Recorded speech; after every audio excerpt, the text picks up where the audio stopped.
আরজিকর হাসপাতালে তরুণী মহিলা চিকিৎসককে ধর্ষণ করে খুনের ঘটনার পরেই লাগাতার আন্দোলন শুরু করেছে বিজেপি নেতৃত্ব। শুক্রবার রাজ্য বিজেপির তরফ থেকে রাজ্য জুড়ে চাক্কা জ্যাম কর্মসূচি নেওয়া হয়েছে। পূর্ব মেদিনীপুর জেলার বালিঘাই বাস স্ট্যান্ডে এগরা-কাঁথি রাজ্য সড়কের ওপরে প্রায় 1.5 ঘন্টা পথ অবরোধ করে বিক্ষোভ বিজেপি নেতাকর্মী এবং সমর্থকদের। উপস্থিত বিজেপির এগরা 3 নম্বর এবং 4 নম্বর মণ্ডলের সভাপতি দেবকুমার পণ্ডা, দেবব্রত আচার্য সহ অন্যান্য নেতৃত্বরা।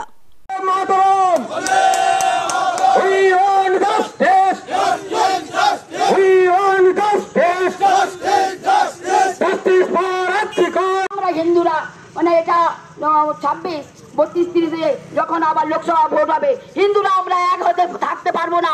সেই বাংলাদেশ সমস্ত হিন্দু হত্যা চলবে। তাই আপনাদেরকে সকলকে বলছি, আপনি এই পশ্চিমবাংলা থেকে এই দিদিকে হটাও। আপনার লজ্জা করে না?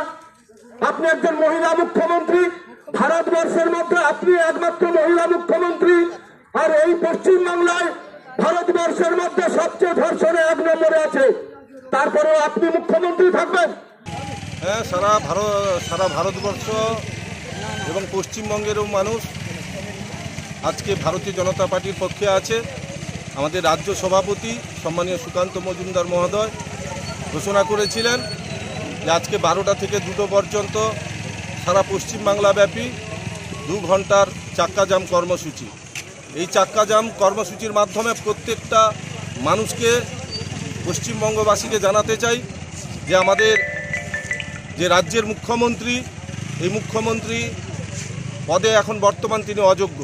তিনি স্বাস্থ্যমন্ত্রী, পুলিশ মন্ত্রী এবং মুখ্যমন্ত্রী 3টে পদে আছেন। 3টে পদ এখন প্রত্যেকটি স্তরে দুর্নীতিতে ভর্তি। তাই সঞ্জীব ঘোষ মতো লোককে তিনি এতদিন পুষে রেখেছেন। আরজি করে প্রাক্তন ডেপুটি স্পিকার 2021 সালে কমপ্লেন করেছিলেন যে সঞ্জীব ঘোষ আরজি করে বিভিন্ন দুর্নীতির সঙ্গে যুক্ত আছে। মুখ্যমন্ত্রী জেনে শুনেও তাকে 24 সাল পর্যন্ত রেখেছেন। 9 তারিখে ঘটনা ঘটার পরে, এই ধর্ষণ এবং খুন হওয়ার পরেও তিনি রেখেছিলেন। সিবিআইয়ের হাতে তিনি অ্যারেস্ট হয়েছেন। তাই আমরা আজকের এই চাক্কা জাম কর্মসূচির মাধ্যমে মুখ্যমন্ত্রীর পদত্যাগ দাবি করছি।